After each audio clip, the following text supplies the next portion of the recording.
En este espacio suceden muchas preguntas y suceden muchas respuestas y reflexiones y comentarios y conocimiento, información.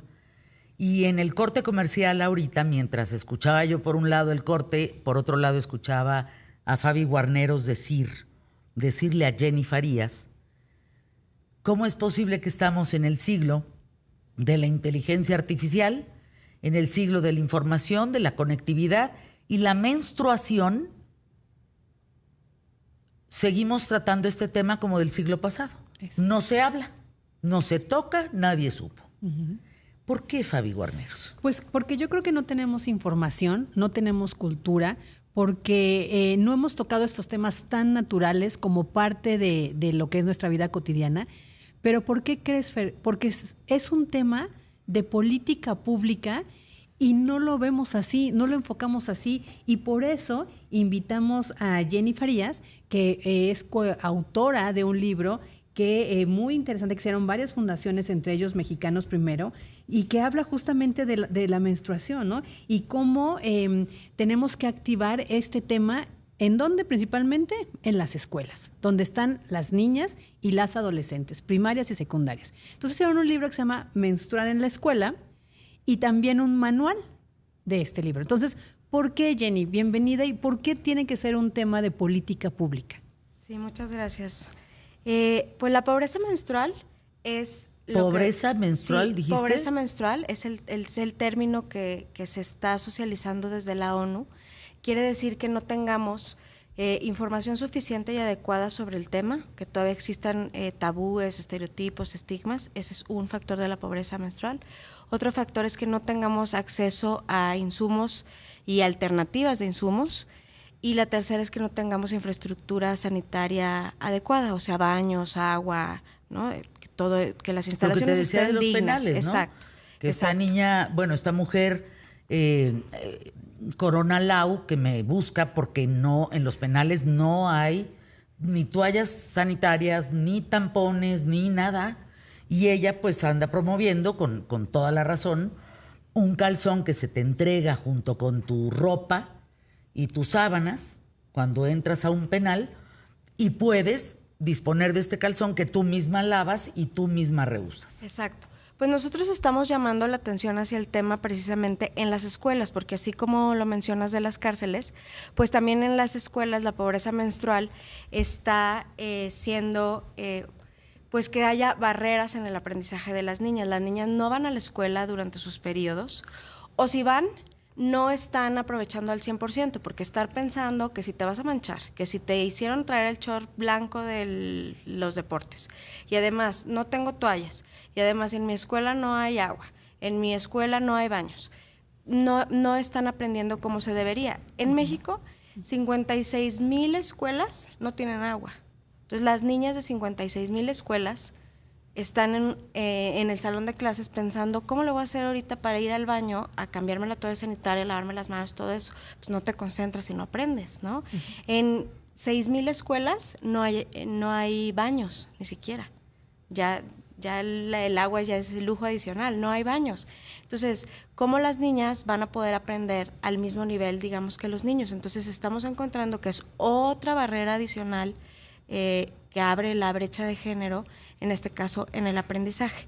Entonces, por eso nosotros estamos pues queriendo hablar del tema y queriendo ver cómo resolvemos estos tres factores, pensando específicamente en la escuela, ¿no? Entonces, estamos pues haciendo llamados a las autoridades, estamos acercándonos para que hayan iniciativas de ley, estamos presionando para que las políticas públicas cambien, pero también dijimos, bueno, ¿pero qué hacemos mientras eso sucede, mientras las autoridades se ponen pilas, cambian las leyes, ponen el presupuesto que se necesita? ¿Qué hacemos? Y entonces sacamos este manual, que es un manual de acción dirigido para las maestras y para los directores en las escuelas, como para decirles qué pueden hacer por lo pronto mientras las autoridades responden, ¿no? Entonces, ¿qué desde tu comunidad escolar puedes empezar a hacer? Una es pues muy sencilla, empecemos a hablar del tema sin estereotipos, sin tabúes, cómo se debe juntar la comunidad escolar a platicar del tema, cómo tienen que incluir a las familias. Pero para ¿cómo que también... podemos ser tan primitivos, caray? De verdad, Como para unas cosas estamos al tiro y luego, y aquí en tiempo y forma, y para otras seguimos siendo de veras ignorantes. ¿Cómo no hablar del tema de la menstruación? Sí, y hablarlo de manera adecuada. Nosotros nos pusimos a sondear, ¿no? Y todavía yo pensé que todo eso se había quedado en los tiempos de nosotros, pero ahorita, hoy todavía pasa que la maestra llega y dice, bueno, sálganse los niños, ¿no? Y entonces los niños se salen y juegan al fútbol, mientras a las niñas les explican, pues, este cambio drástico en tu vida que te va a durar hasta la menopausia. Entonces, los niños, el mensaje que reciben es, allá dentro del salón se está hablando de algo que nosotros no podemos oír y que no nos toca. Es que la menstruación te va a durar más de lo que vas a vivir. O sea, es decir, del tiempo que vas a vivir, va a significar 3/4 partes de tu vida, sí o sí. Así es. Así es. Y entonces Imagínate. desde niñas recibimos la información de te va a pasar esto, pero además es secreto, porque por algo dividimos al grupo. Exacto. ¿No? Y entonces los niños regresan y qué les dijeron. Entonces desde ahí, desde cómo se aborda el tema, pues desde ahí estamos mal. Y como decía Fernanda, pues desde lo más básico hay que empezar a decir, pues no hay que abordarlo así, ¿no? Hay que hablarlo con todos, con niñas y niños, exacto, porque además, si estamos ahorita en la era donde las mujeres están siendo activistas, y me da mucho gusto las mujeres jóvenes, ¿no? Están tomando estas banderas de poder decidir y elegir, o sea, tienes el abanico de garantías y derechos. Aquí la lucha feminista ahora es, nada más déjame que lo decida yo. Si quiero ser mamá o no, si quiero estudiar o no, si quiero hacer lo que se me pegue la gana, pero lo decido yo, no, que nadie me lo imponga. Si me quiero incluso casar, joven, que lo decida yo, no por usos y costumbres. Entonces, estamos en esta lucha. Imagínate que hablar de este tema en privado, sí, todavía les pasan las películas a las niñas sobre el tema de la menstruación y las llevan a un auditorio aparte.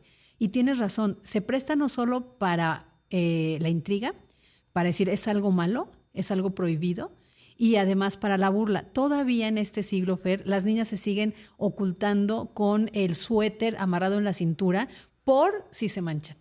Todavía esconden hasta abajo de la mochila la toalla sanitaria. Y son temas de los que tenemos que hablar. ¿Y por qué política pública ya hablaba de la pobreza menstrual? Por el ausentismo escolar, Fer.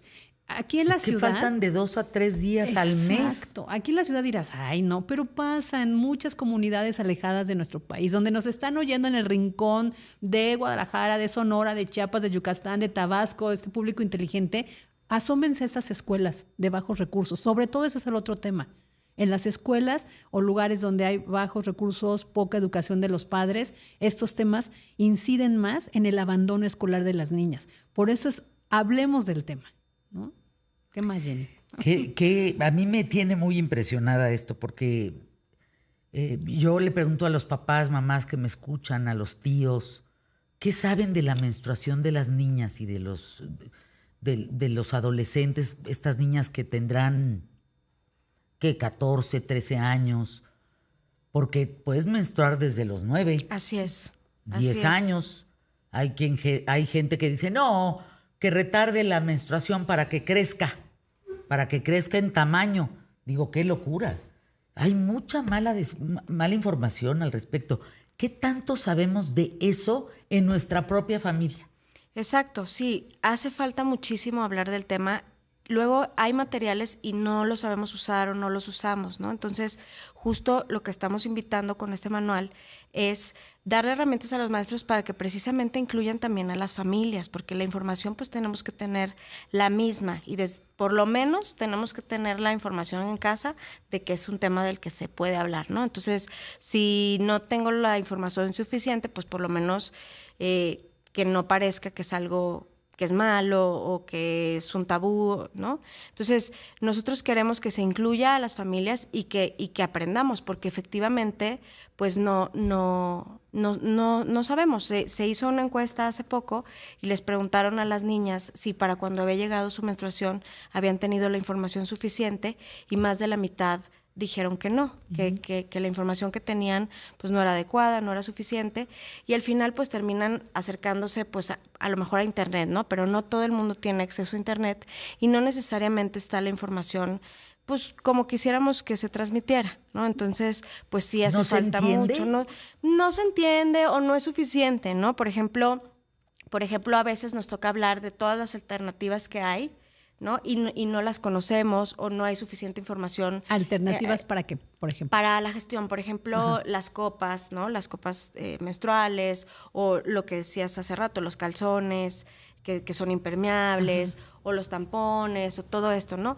No encontramos tanta, ¿no? Y entonces el acceso al que tenemos es pues a los comerciales, ¿no? Que todavía ponen ahí con el liquidito azul o los tampones que no salen, ¿no? Hace poco me tocó dar una plática con mujeres adultas y mostré yo unos tampones y una me dijo, lo puedo ver, es que nunca he visto, siempre veo en la tele solo la cajita, ¿no? Entonces no sé cómo se inserta, no tengo idea cómo se mete en el cuerpo, ¿no? Entonces, pues no, la información no es la adecuada y no es la suficiente. El otro mito de que si usas pierdes la virginidad, ¿no? Exacto. Es que todavía existe, Fer. ¿No sienten que estamos como en la época cavernaria hablando de esto? Sí. O sea, es como no hablar del condón, es como no hablen de menstruación, es como no hablen de las relaciones sexuales entre adolescentes. O sea, ¿dónde está la higiene? ¿Dónde está el conocimiento? ¿Dónde está la protección de tu vida, de tu cuerpo? O sea, ¿que no hay derecho a eso? Pues sí. Cavernario, ¿eh? Sí, De veras, cavernario el tema. Y el problema es que, o sea, ese derecho al no cumplirse, pues nos pone barreras para que se cumplan otros derechos, ¿no? Que es lo que decíamos. Pues entonces, tu derecho a la educación como niña no está garantizado. El derecho a la educación, el derecho al agua potable en las escuelas, el derecho a unos baños dignos y al que no faltes. Jenny, el manual, ¿dónde lo podemos obtener? Sí, importantísimo. Sí, el manual está en la página de Mexicanos Primero, que es www.mexicanosprimero.org. Ahí se puede descargar y aunque está dirigido a las maestras y los maestros, pues invitamos a los papás y a las mamás a que lo chequen, porque sabiendo lo que debe de haber en una escuela, pues también puedes ir a exigir, ¿no? También puedes ir a preguntar, también puedes ir a decir, oiga, ¿cómo están los baños en la escuela? Quiero saber si hay agua, quiero saber si hay papel de baño, ¿no? Entonces, es muy importante pues que también las familias accedan a él para eso. Gracias, Jenny Farías. Gracias, Fabiola Guarneros. Fabi, siempre nos pones unos temas que nos dejan en jaque. Este es de las cavernas, así me imaginé todos primitivos, con nuestras lanzas, así como en una época, hablando de la menstruación. ¡Wow!